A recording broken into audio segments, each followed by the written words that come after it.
Ya, Assalamualaikum warahmatullahi wabarakatuh. Selamat pagi dan salam sejahtera untuk kita semua, para siswa sekalian. Selamat bertemu dengan saya. Perkenalkan, diri saya adalah Dodi Juniardi. Saya di SMA Negeri 5 ini mengajar mata pelajaran biologi, khususnya kalau untuk kelas 10, yaitu kelas 10 IPA 1, IPA 2, dan IPA 3. Para siswa sekalian, dalam pembelajaran biologi ini saya rasa mungkin kalian sudah tidak asing lagi, karena mungkin pembelajaran ini sudah pernah kalian dapatkan mungkin sedikit di SD, di SMP. Kemudian di SMA ini mungkin kita akan lebih kaji lebih dalam. Para siswa sekalian, adapun literatur yang saya gunakan, contohnya adalah seperti buku ini. Ini bisa kalian pinjam di perpustakaan SMA Negeri 5, boleh, karena ini saya bawa tunjukkan untuk sebagai literatur, karena sepertinya jumlahnya di perpustakaan kita ini cukup banyak ya. Selain ini juga mungkin ada buku-buku yang lain yang sama-sama K13 untuk pelajaran kelas 10, itu bisa juga kalian pinjam atau kalian miliki. Para siswa sekalian, materi pembelajaran kita di kelas 10 ini yang pertama adalah yaitu tentang ruang lingkup biologi. Masa ruang lingkup ini artinya apa-apa saja sih yang dikaji dalam pembelajaran biologi. Nah, yang pertama kita lihat KD-nya, yaitu adalah memahami melalui penerapan tentang ruang lingkup biologi, yaitu permasalahan pada berbagai objek biologi dan tingkat organisasi kehidupan, metode ilmiah, dan prinsip keselamatan kerja berdasarkan pengamatan dan percobaan. Untuk KD keterampilannya, yaitu menyajikan data dalam berbagai bentuk media informasi tentang permasalahan pada berbagai objek biologi dan tingkat organisasi kehidupan sebagai hasil penerapan metode ilmiah dengan memperhatikan aspek keselamatan kerja. Para siswa sekalian, ruang lingkup biologi berarti kita akan membahas yaitu tentang apa-apa saja sih yang dikaji dalam pembelajaran biologi ini. Tentu jelas sekali ya, kita ketahui bahwa biologi itu terdiri dari dua suku kata, bio dan logos. Bio artinya makhluk hidup, logos itu artinya ilmu. Jadi berarti ruang lingkup biologi ini tidak akan jauh daripada pembahasan tentang makhluk hidup. Tentang makhluk hidup ini, apa sih yang kita kaji dari makhluk hidup itu, yaitu tentang objek biologinya, ya, objek biologinya, yaitu misalnya biasa dikenal dengan biotik. Apa-apa saja komponennya, yaitu semua makhluk hidup, baik itu manusia, hewan, tumbuhan, jamur, virus, bakteri, protozoa maupun alga. Itu yang akan kita yang merupakan yang dikaji dalam pelajaran ruang lingkup ini. Kemudian yang kedua adalah hal-hal, ya, selain makhluk hidup juga adalah hal-hal yang berkenaan dengan makhluk hidup atau lingkungan. Di sini biasa disebut atau dikenal dengan faktor abiotik, ya, yaitu secara umumnya itu meliputi ada 4 hal. Yang pertama adalah cahaya, udara, tanah, dan air. Jadi dari cahaya ini bisa dikembangkan lagi, lebih banyak faktor-faktor abiotiknya. Kemudian udara juga bisa banyak, bisa ke suhu udara, kelembapan udara, mungkin komponen-komponen yang ada di udara seperti oksigen, karbon dioksida, dan lain sebagainya. Kemudian faktor tanah. Tanah itu meliputi, ya, faktor tanah itu bisa meliputi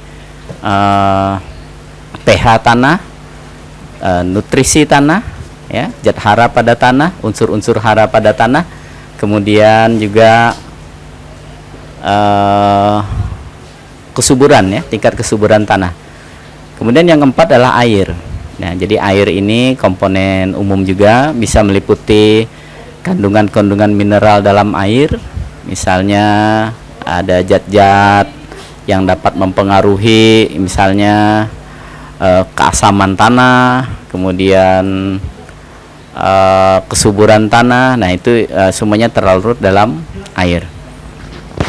Jadi kesimpulannya para siswa sekalian, dalam ruang lingkup biologi ini kita mempelajari tentang makhluk hidup, dan juga hal-hal yang berkenaan dengan makhluk hidup. Jadi biotik dan abiotik itu merupakan kajian dalam pembelajaran biologi kita pada bab ini. Para siswa sekalian, dalam ilmu biologi itu dikenal ada beberapa cabang-cabangnya lagi, ya, dibagi dalam beberapa cabang biologi meliputi, ya, misalnya di sini saya kasih beberapa contoh tentang genetika, ya. Genetika ini artinya tentang gen. Nah, apa-apa saja yang berkenaan dengan gen, tentulah dari DNA-nya, basa nitrogennya, dan lain-lain. Itu yang dikaji dalam cabang ilmu genetika, yaitu tentang sifat keturunan yang diwariskan kepada dari orang tuanya kepada keturunannya. Cabang ilmu biologi yang lain yaitu misalnya tentang sitologi. Sitologi ini adalah ilmu tentang sel, ya, ilmu tentang sel. Jadi lebih lebih tinggi daripada genetika. Kalau genetika itu suatu molekul yang terdapat dalam inti sel. Nah, sedangkan sel ini ya keseluruhan, artinya lebih besar lagi, ya, kajiannya. Ada organel-organel yang lain. Ini dikaji dalam ilmu tentang sitologi, yaitu ilmu tentang sel. Kemudian para siswa sekalian, saya kasih contoh lagi yang di bawah, yaitu tentang histologi. Histologi ini lebih tinggi lagi dari sitologi, ya. Histologi ini adalah ilmu tentang jaringan. Jaringan itu adalah kumpulan dari beberapa sel, dari beberapa sel. Nah, jadi kalau sitologi hanya mempelajari tentang seluk-beluk sel, satu buah sel tunggal, sedangkan histologi adalah mempelajari tentang suatu jaringan atau kumpulan dari beberapa sel. Nah, di dalam tubuh makhluk hidup itu saya kasih contoh, misalnya jaringan ini bisa berupa jaringan epitel atau epidermis. Nah, itu jaringan. Jadi itu adalah merupakan kumpulan sel-sel yang berfungsi sebagai pelindung, baik itu pelindung tubuh secara keseluruhan atau pelindung organ. Nah, jadi biasa kalau untuk di hewan atau manusia biasa dikenal dengan misalnya salah satu contohnya jaringan epitel, sedangkan untuk tumbuhan biasanya kita kenal dengan jaringan epidermis. Nah, jadi epidermis itu yang menghubungkan antara makhluk hidup dengan lingkungan luar, sedangkan epitel ini hanya sebagai pelindung suatu makhluk hidup atau pelindung suatu organ. Nah, seperti itu. Kemudian contoh yang lain seperti ditayangkan yaitu tentang zoologi, yaitu tentang zoo, itu hewan, berarti tentang ilmu tentang hewan. Kemudian ada juga tentang botani. Botani ini itu adalah ilmu tentang tumbuh-tumbuhan.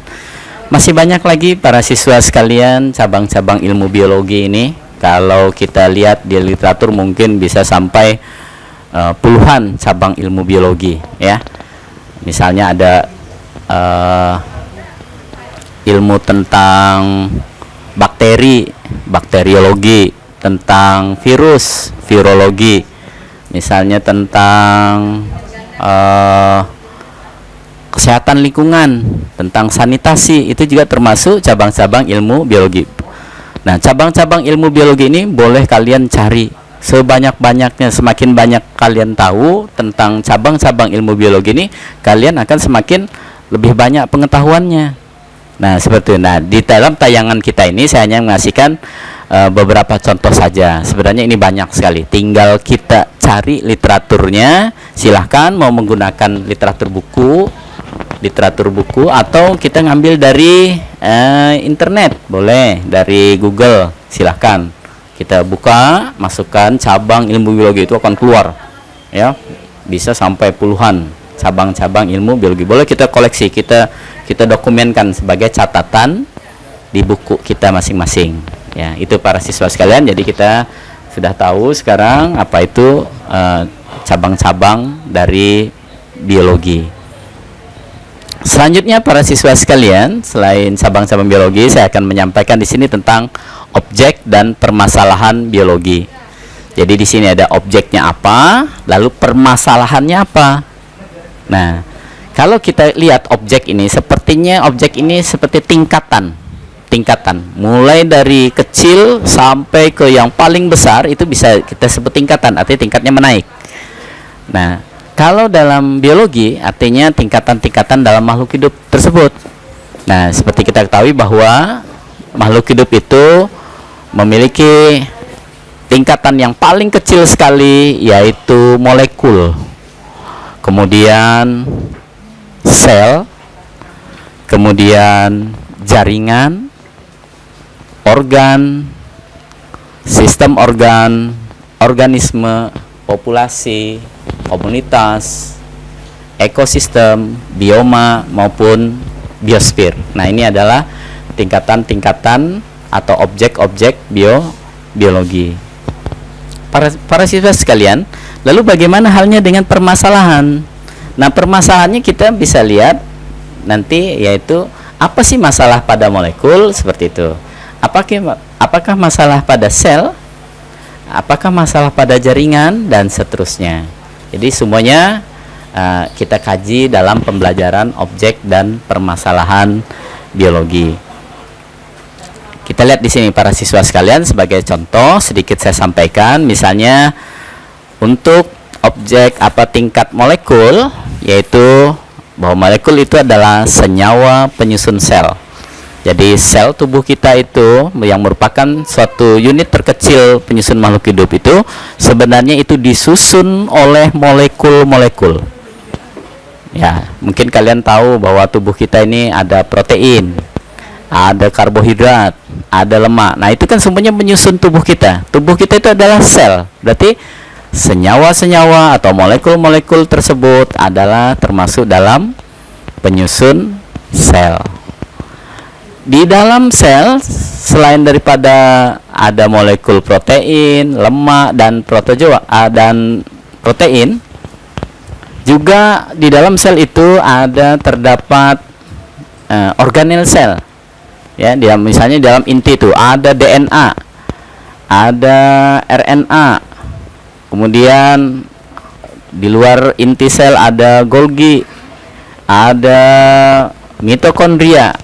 Nah, itu juga mereka disusun oleh molekul-molekul seperti itu, ya. Jadi DNA, RNA itu juga termasuk molekul yang terdapat di dalam sel. Kemudian kalau kita kaji, apa sih permasalahan-permasalahan pada tingkat molekul?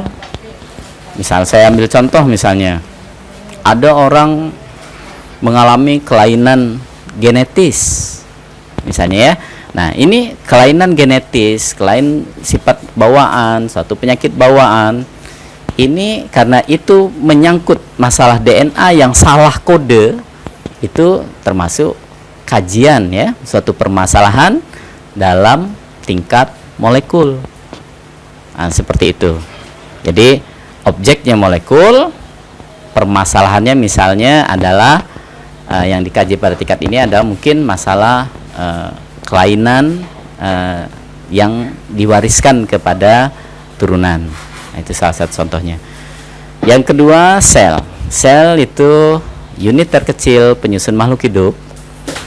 Jadi dalam sel ini apa sih permasalahannya? Misalnya sel kok, misalnya kalau kita ini kan semakin lama tubuh kita semakin besar. Artinya jumlah sel di tubuh kita ini semakin lama semakin bertambah banyak. Berarti sel itu artinya dia bertambah, artinya dia membelah diri, memperbanyak diri. Nah, disitulah apakah di situ ada terjadi permasalahan atau apa? Nah, itu artinya bila terjadi ada permasalahan di tingkat sel itu, maka itu dikatakan permasalahan biologi pada tingkat sel. Selanjutnya para siswa sekalian, yaitu jaringan. Jaringan adalah kumpulan sel. Ya, seperti kita katakan tadi bahwa jaringan adalah kumpulan sel yang bentuk dan fungsinya sama. Sebagai contoh tadi saya sampaikan di awal, yaitu misalnya jaringan epidermis. Jaringan yang lain bisa juga jaringan, kalau pada tumbuhan ada jaringan parenkim, ada jaringan endodermis, ada jaringan pengangkut, kemudian ada jaringan palisade dan macam-macam. Kemudian kalau pada hewan atau pada manusia, jaringan-jaringannya apa-apa saja. Ada jaringan epitel, ada jaringan ikat, ada jaringan otot, dan ada jaringan saraf. Itu pada hewan atau pada manusia. Nah, apabila ada kelainan, nah, misalnya tulang itu termasuk jaringan pada manusia. Kalau misalnya ada patah tulang, nah ini termasuk suatu permasalahan biologi pada tingkat jaringan. Sel darah, ya, darah yang banyak itu memang suatu jaringan darah, jaringan pengangkut. Jadi bila ada kelainan pada darah, itu juga termasuk suatu permasalahan biologi pada tingkat jaringan. Para siswa sekalian, yang keempat adalah organ. Organ itu adalah kumpulan dari beberapa jaringan. Sebagai contoh misalnya, saya sampaikan di sini yang tidak asing, yaitu adalah organ jantung. Coba kalian bayangkan tentang suatu bentuk organ daripada jantung. Nah, jantung itu dia terpisah dari paru-paru. Artinya jantung itu membentuk suatu bentuk. Nah, bentuk itu pasti ada bagian yang terluar dari bentuk itu kan. Nah, bentuk terluar dari jantung itu ada epitelnya. Kemudian ada jaringan epitel. Kemudian apa? Jantung apa? Ciri jantung berdetak misalnya kan, dek seperti gitu. Nah, itu siapa yang menggerakkannya? Otot. Ada jaringan otot. Kemudian apalagi di dalam jantung itu tersusun dari beberapa jaringan. Sudah dua tadi ya. Pertama epitel, yang kedua otot. Lalu yang merintahkan jantung itu berdetak siapa? Nah, iya betul. Jadi saraf ya, saraf, jaringan saraf. Otak yang memerintahkan. Coba kalau otak sudah tidak berfungsi, tidak memerintahkan jantung misalnya ya, atau mungkin kita melihat sesuatu yang menakutkan, terlihat oleh mata kita, lalu dibawa ke otak pun memerintahkan jantung untuk berdetak lebih cepat. Berarti di situ ada jaringan yang ketiga, yaitu jaringan saraf. Nah, kemudian apakah jaringan ikat ada di jantung? Ternyata ada ya. Jaringan ikat itu adalah definisinya jaringan yang mengikat jaringan yang satu dengan jaringan yang lain. Itu disebut jaringan ikat. Jadi antara jaringan epitel dengan jaringan otot itu pasti ada jaringan ikat di tengahnya yang membatasinya.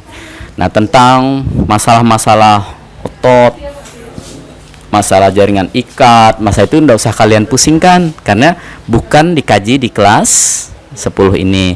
Kita hanya sampai pada bahwa jaringan itu merupakan jaringan kumpulan sel yang bentuk dan fungsinya sama. Lalu apa sih permasalahan-permasalahan pada tingkat jaringan? Nah, itu saja yang kita batasi. Kalau sampai kita mempelajari tentang jenis-jenis jaringan dan lain sebagainya, itu dikaji di kelas 11. Jadi kita untuk kelas 10 ini kita hanya tahu dulu bahwa makhluk hidup itu juga disusun oleh jaringan. Jaringan adalah kumpulan sel yang memiliki bentuk dan fungsi yang sama. Lalu apa permasalahannya? Sampai di situ saja di kelas 10 ini. Kemudian organ ya, organ sudah tadi ya, kumpulan beberapa jaringan membentuk organ ya. Misal tadi saya contohkan adalah organ jantung. Kemudian sistem organ. Sistem organ ini adalah kumpulan beberapa organ dalam suatu sistem tertentu. Nah, misalnya saya kasih contoh di sini ada sistem pernapasan. Organ-organ apa saja sih yang ada di dalam sistem pernapasan itu yang bekerja membentuk suatu sistem? Ya, coba kita lihat ketika pernapasan ini kan ketika kita bernapas. Pertama apa? Udara masuk lewat hidung. Sudah ada satu organ hidung di situ. Kemudian ada trakea. Ya. Kemudian ada organ paru-paru. Kemudian setelah itu dibawa oleh jaringan darah ke seluruh tubuh. Jadi sistem pernapasan itu adalah suatu kumpulan ya beberapa organ ya, beberapa organ. Sistem organnya adalah kumpulan beberapa organ yang membentuk suatu sistem tertentu. Contohnya sistem pernapasan. Contoh lain misalnya sistem peredaran darah. Contoh lain lagi misalnya sistem ekskresi, sistem pengeluaran racun dari dalam tubuh. Ada sistem reproduksi. Nah, semua sistem-sistem ini nanti kita pelajari di kelas 11. Untuk sekarang kita cukup tahu bahwa sistem organ itu adalah kumpulan beberapa organ dalam suatu sistem. Nah, seperti itu. Kemudian organisme, tingkat berikutnya yang lebih tinggi yaitu organisme. Ini disebut individu tunggal. Suatu organisme itu pasti disusun oleh ada sistem. Ya, ada sistem pernapasannya. Ya, pada tumbuhan juga ada. Kemudian ada sistem sarafnya. Kemudian ada sistem pencernaannya gitu ya. Nah, jadi semua sistem ini akan membentuk suatu kesatuan yang utuh yang disebut dengan organisme. Itu masih tunggal artinya ya, organisme. Satu orang, satu hewan misalnya, atau satu tumbuhan, bentuk tunggal. Kemudian para siswa sekalian, tingkatan yang berikutnya ya, yaitu populasi. Populasi adalah kumpulan dari beberapa organisme yang sejenis ya, organisme yang sejenis. Misalnya contohnya tanaman padi di sawah misalnya ya, semua yang ada di sawah itu adalah tanaman padi, maka disebut dengan populasi tanaman padi. Atau populasi manusia dalam suatu kelas, misalnya semuanya manusia, tidak ada makhluk yang lain. Nah, itu bila kumpulan lebih dari satu individu atau satu organisme yang jenisnya sama, maka itu disebut dengan populasi. Selanjutnya komunitas. Nah, komunitas ini adalah kumpulan dari beberapa populasi yang saling berinteraksi. Misalnya di halaman rumah kita itu ada populasi apa saja ya, misalnya ada populasi semut, kemudian ada populasi rumput misalnya, kemudian mungkin ada populasi ayam misalnya. Jadi ada populasi semut, ayam, ada rumput. Nah, dan mereka ini saling berinteraksi. Itu disebut dengan komunitas. Interaksi itu artinya hubungan.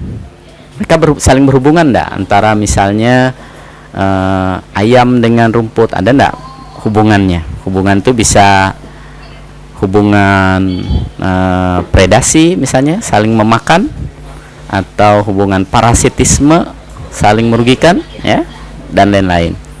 Nah, kemudian para siswa sekalian, tingkatan berikutnya adalah ekosistem. Ekosistem ini adalah kumpulan ya dari beberapa komunitas ya. Komunitas ini jadi nomor 1 sampai 8 itu semuanya isinya makhluk hidup. Nah, ketika menginjak ke ekosistem nomor 9 itu komponennya tidak saja makhluk hidup, tetapi sudah ada makhluk faktor lain ya, faktor abiotik. Jadi di situ ada enggak hubungan antara makhluk hidup dengan lingkungan abiotiknya. Misalnya air adalah termasuk lingkungan abiotik. Kira-kira kalau di situ ada, saya sampaikan tadi, ada rumput, ada ayam, ada semut misalnya ya, populasi-populasi itu yang membentuk satu komunitas. Lalu ada enggak hubungannya dengan air? Kita masukkan air di situ, komponen abiotik, maka dia akan membentuk suatu ekosistem. Jadi ekosistem di sini bisa kita definisikan sebagai hubungan timbal balik antara faktor biotik dengan biotik, artinya hubungan makhluk hidup dengan makhluk hidup, juga makhluk hidup dengan faktor abiotik atau makhluk hidup dengan lingkungannya, maksudnya lingkungan abiotik. Nah, itu akan membentuk suatu ekosistem. Selanjutnya para siswa sekalian, ada yang lebih tinggi lagi dari, sebenarnya di biologi itu sampai nomor 9 saja. Tapi kalau kita mau mengkaji lebih tinggi lagi, yaitu ada bioma dan ada nomor 11 yaitu biosfer. Jadi bioma ini kumpulan ekosistem berdasarkan di permukaan bumi. Kemudian kalau yang biosfer ini adalah sudah dunia, ya, sudah keseluruhan yang paling tingginya. Oke, kita lanjutkan para siswa sekalian. Nah, ini sebagai contoh objek dan permasalahan biologi, yaitu maksudnya adalah permasalahan-permasalahan yang ada pada masing-masing objek yang dikaji. Nah, seperti tadi kita lihat, yaitu pada tingkat molekul, ya, bahwa molekul itu misalnya contohnya protein. Nah, protein ini kalau kita lihat di sel itu adalah otot jantung, berarti molekulnya ini penyusun otot jantung. Otot jantung disusun juga oleh protein, seperti itu. Kemudian sel otot jantung ini akan membentuk suatu jaringan, ya, merupakan jaringan, misalnya jaringan otot namanya, jaringan otot. Selanjutnya jaringan otot ini kumpulan dari jaringan otot, kemudian ada saraf, ada epitel, ya, akan membentuk satu organ, yaitu organ jantung. Kemudian organ jantung, ada organ paru-paru, organ yang lain-lain, itu akan membentuk suatu sistem organ, ya, misalnya sistem peredaran darah. Kemudian sistem-sistem ini akan membentuk suatu organisme. Oke, selanjutnya para siswa sekalian, sekarang kita coba kaji objek dan permasalahan biologi. Individunya ini adalah seorang anak perempuan. Kemudian kalau pada tingkat populasi, kita perhatikan di gambar sebelahnya, yaitu sini sudah ada beberapa orang, ya, ada 6 orang yang tidak hanya perempuan, ada laki-laki juga, dan semuanya adalah manusia. Semuanya manusia. Jadi maka ini disebut dengan populasi manusia. Kemudian kita perhatikan di sini gambar berikutnya, yaitu tentang suatu lingkungan sawah.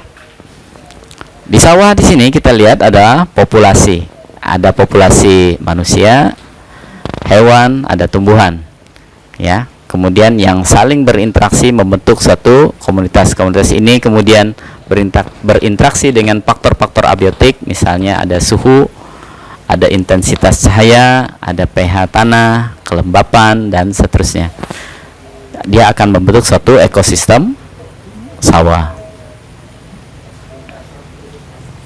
Nah, ini bioma misalnya hutan hujan tropis. Itu adalah merupakan suatu bioma di dunia ini, khususnya di Indonesia. Kita ada biomanya adalah hutan hujan tropis. Beda kalau seperti di Inggris, itu biomanya adalah bioma subtropis atau biasa bioma taiga. Bioma adalah sekelompok hewan atau tumbuhan yang tinggal di lokasi geografis tertentu. Nah, kita di hutan hujan tropis ini kita berada di lokasi geografis boleh dikatakan di daerah ekuator, seperti itu. Beda kalau misalnya letak geografisnya terletak di mendekati ke kutub, itu sudah beda bioma lagi. Para siswa sekalian, mungkin materi kita pada hari ini cukup sampai di sini, dan pertemuan akan datang akan kita lanjutkan lagi dengan materi-materi yang akan datang. Itu saja dari saya ucapkan assalamualaikum warahmatullahi wabarakatuh.